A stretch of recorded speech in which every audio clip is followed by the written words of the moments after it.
I feel most sexy when I am comfortable. Whether that be in, a t-shirt and jeans or, sexy lingerie.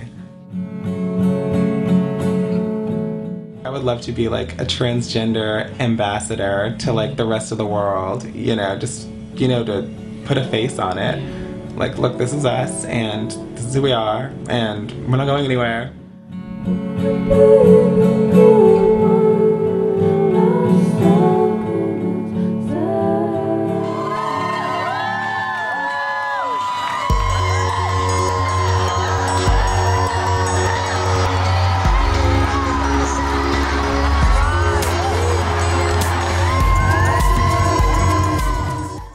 An estimated 2 to 5% of the U.S. population is transgendered.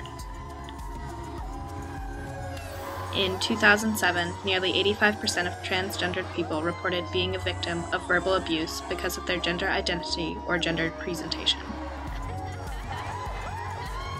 And of those nearly 15 million transgendered people living in the U.S., only about 35% live in states or cities with explicit transgender non-discrimination laws. Perhaps an even more pressing issue is the general lack of knowledge regarding transgenderism among cisexuals, people who have only ever experienced their subconscious and physical sexes as being aligned. As Julia Serrano points out in her book Whipping Girl, transgender is an all-encompassing umbrella term for people whose anatomies and/or appearances do not conform to predominant gender roles.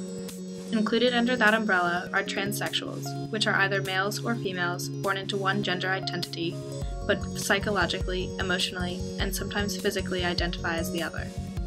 Cross-dressers, who may be comfortable with their physical gender, but occasionally dress and take on the mannerisms of the opposing gender.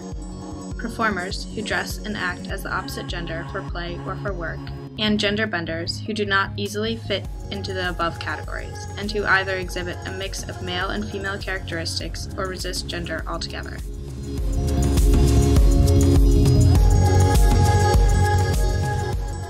I think after living as a trans woman, especially in the early stages of my transition, it was so very difficult to, do much of anything. In order to put these definitions into perspective and gain a better understanding of transgenderism, we wanted to interview someone who has lived through these experiences. We spoke with Jasmine, a St. Lawrence student, who first came to campus as a gay male in 2001.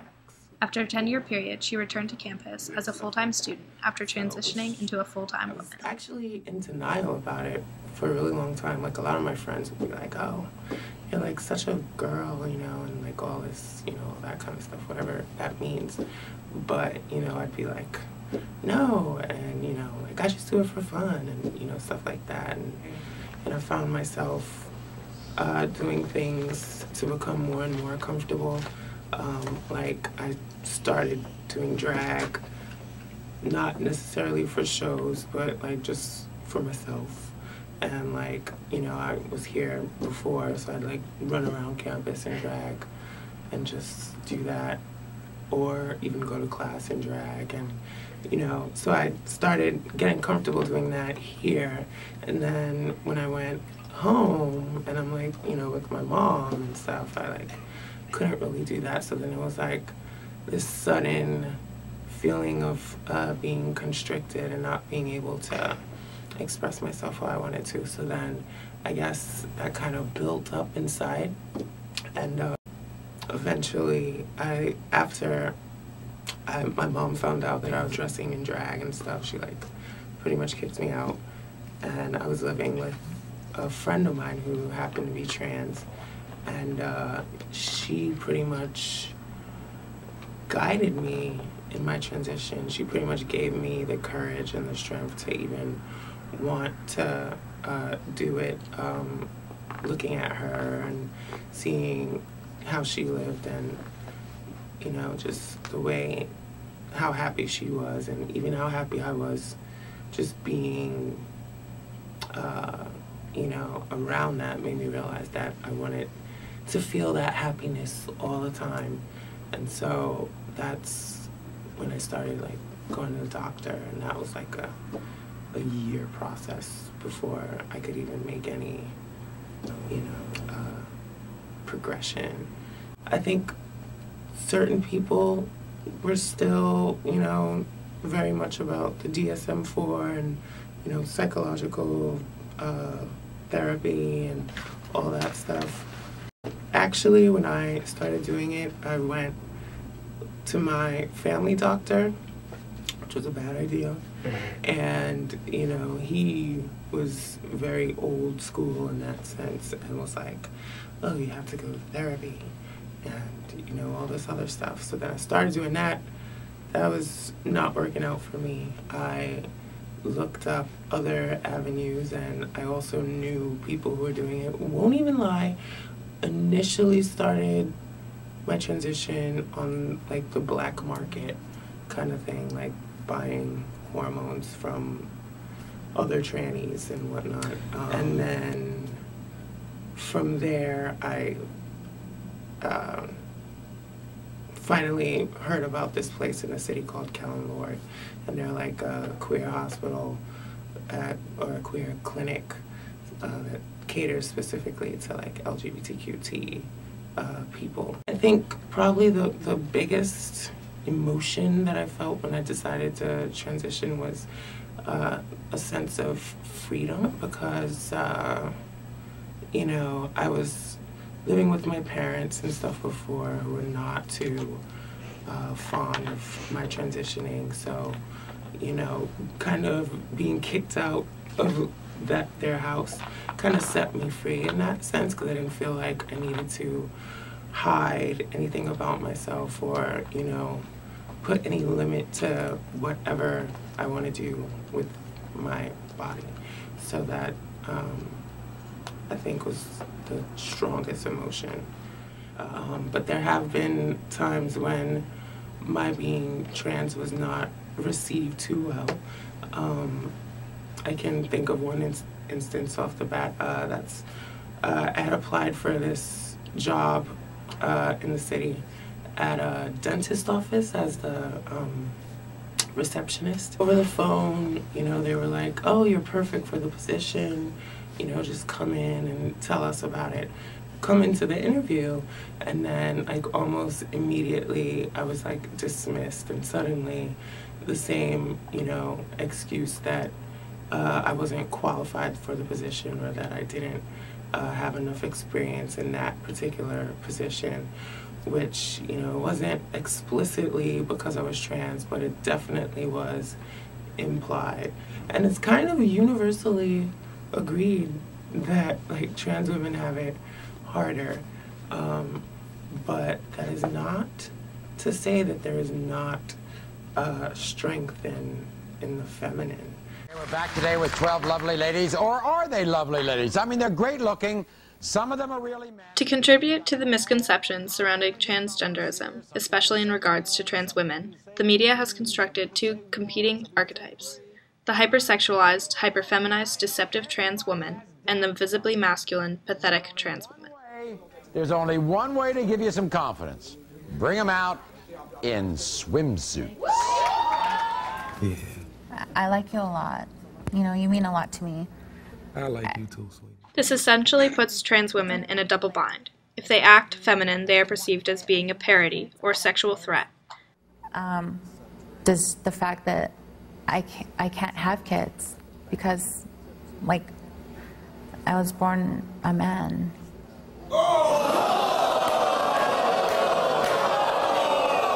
Here's Cortez.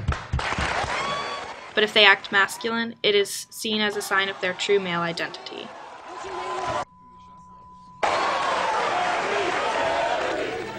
Overall, there has been a lot of negative media that has kind of shaped, I'd say, a certain generation of people and generations of people's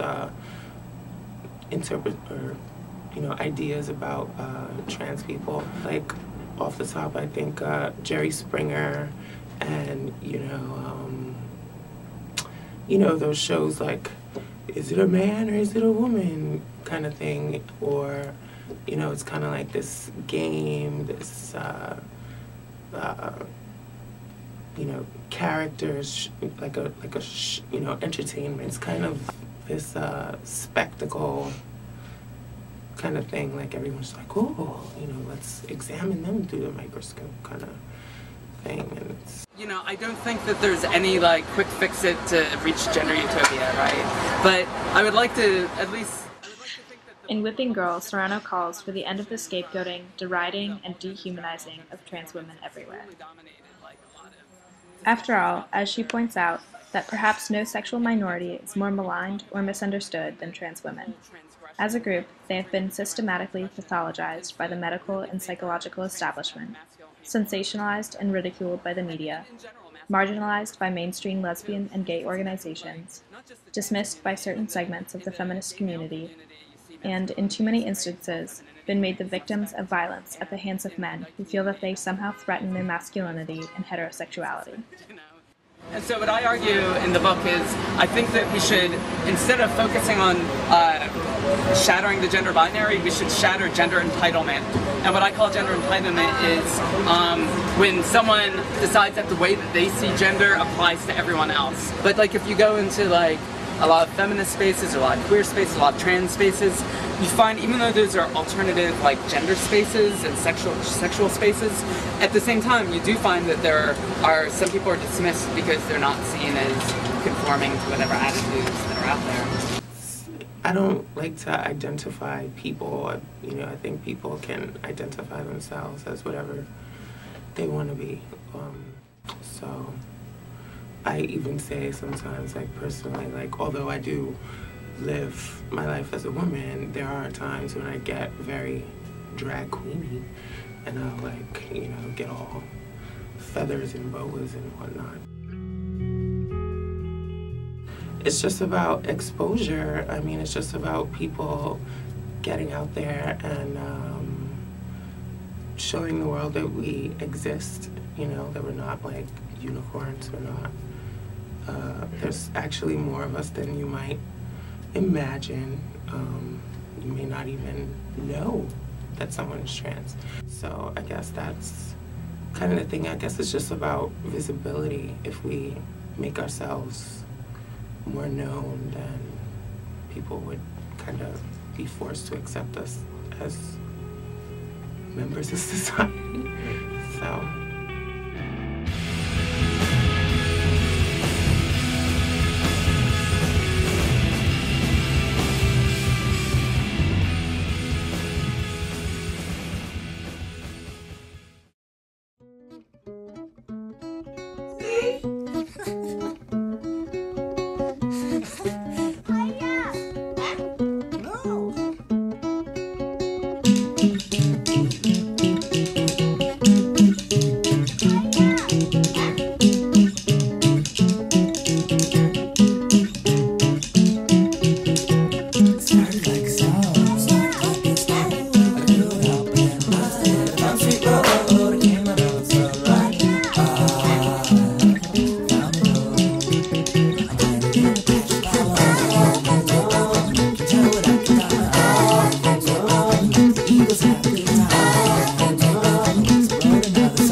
So